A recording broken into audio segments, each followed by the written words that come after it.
राधे राधे दोस्तों, हरि सिमरन में आपका स्वागत है। दोस्तों, आपको आज दशहरे की हार्दिक शुभकामनाएं। आज पूरे देश में दशहरे की धूम है। हिंदू धर्म में इस त्योहार का विशेष महत्व है। 9 दिनों तक माँ दुर्गा की पूजा के 10वें दिन दशहरे का त्योहार बड़ी धूमधाम के साथ मनाया जाता है। बुराई पर अच्छाई के प्रतीक दशहरे के त्योहार से जुड़ी अनेकों कथाएं हैं। रामायण की कथा के अनुसार भगवान श्री राम ने आज ही के दिन रावण का वध किया था। इसी वजह से दशहरे को विजयदशमी के नाम से भी जाना जाता है। दशहरे को आश्विन मास के शुक्ल पक्ष की दशमी तिथि को मनाया जाता है। सत्य पर असत्य की जीत का प्रमाण दशहरे का त्योहार हमें हमारे भीतर की नकारात्मकता को भी खत्म करने का संदेश देता है। प्रतिवर्ष मनाए जाने वाला विजयदशमी का पर्व महज राम और रावण का युद्ध ही नहीं है, बल्कि बुराई पर अच्छाई की जीत के प्रतीक। इस पर्व में छुपे हुए संदेश समाज को एक दिशा दे सकते हैं। स्वयं महापंडित दशानन इस बात को भली भांति जानता था कि उसके जीवन का उद्धार राम के हाथों ही होना है। दूसरी ओर मर्यादा पुरुषोत्तम राम ने भी रावण की विद्वत्ता को नमन किया है। रामचरितमानस में जहाँ राम के चरित्र का सुंदर वर्णन किया गया है, वहीं रावण के जीने के तरीके और विद्वत्ता पर किए जाने वाले गर्व की छाया भी दिखाई पड़ती है।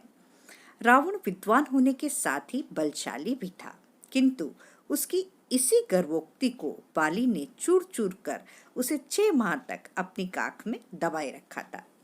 लंका पर एक छत्र राज करने वाले रावण ने अपने भाई कुबेर के साथ भी दगाबाजी की और पुष्पक विमान पर अपना कब्जा कर लिया। इन्हीं सारी बुराइयों के चलते उसे मृत्यु लोक को जाना पड़ा।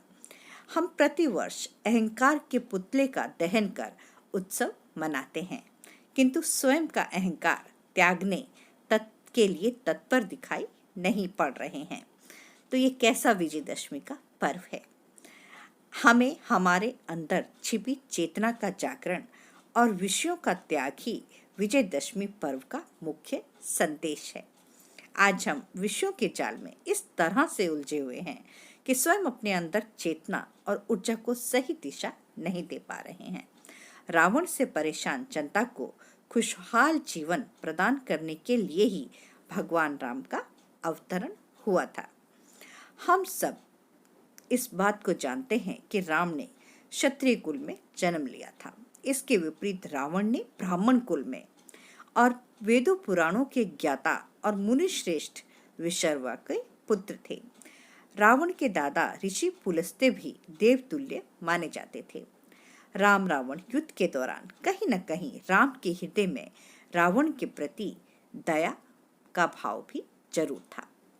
मर्यादा पुरुषोत्तम जानते थे कि एक ब्राह्मण का वध करना महापाप कर्म है।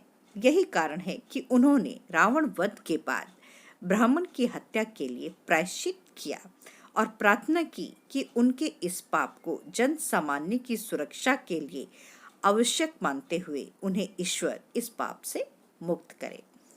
आज के युग में यह भी जानने योग्य प्रसंग है कि रावण वध के पश्चात स्वयं राम ने अपने छोटे भाई लक्ष्मण को रावण के पास ज्ञान लेने भेजा, किंतु अंतिम सांसें ले रहे रावण ने लक्ष्मण की ओर देखा तक नहीं। बाद में स्वयं मर्यादा पुरुषोत्तम ने रावण के चरणों पर हाथ जोड़ते हुए ज्ञान प्रदान करने का निवेदन किया और रावण ने अपने अहंकार को त्यागते हुए गूढ़ ज्ञान उन्हें दिया। दशहरा अथवा विजयदशमी पर्व 10 प्रकार के महापापों से बचने का संदेश है। यह विजय पर्व हमें काम, क्रोध, लोभ, मोह, मद, मत्सर, अहंकार, आलस्य, हिंसा और चोरी से बचने और इन बुरी आदतों से दूर रहने की प्रेरणा देता है। हम उत्साहपूर्वक रावण के पुतले का दहन करते समय इन 10 पापों को अग्नि के हवाले कर दें तो हमारा विजय पर्व सार्थक हो सकता है। विजयदशमी मनाए जाने का कोई भी कारण हो, इतना तो आवश्यक है कि यह पर्व गर्व को समाप्त करने और संस्कृति के अनुसार आचरण करने का दिशा निर्देश देता हुआ प्रतीत होता है। अपने हृदय और आत्मा में व्याप्त बुराई को तिलांजलि देकर सद्व्यवहार को अपनाना ही विजयदशमी कहा जा सकता है। हरिओम तत्सत। जय जय श्री राधे।